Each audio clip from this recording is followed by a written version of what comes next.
Hey guys, welcome back to App Mentor. In this video, I'm going to show you how you can get the Path of Trag'oul in Diablo 4.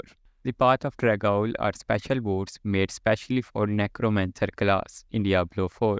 These boots are great for Necromancers, enhancing the bone prison skill to trap a larger area and fire 10 to 30 bone splinters at enemies. Every time a splinter hits an enemy, you gain 2 maximum essence for 10 seconds, helping with resource management during combat. The boots also boost armor, movement speed, and reduce the cooldown for bone prison. Plus, they add 1 to 2 bone skills, making them versatile for different builds. Now, on how to get the Path of Tragoul, focus on the Infernal Horse game mode, where unique items have a high drop rate.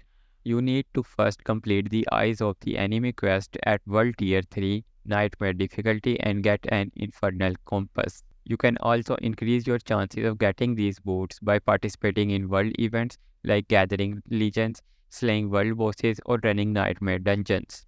And that's how you can get your hands on the Path of Tragoul. And that's it for today's video on how to get the Path of Tragoul.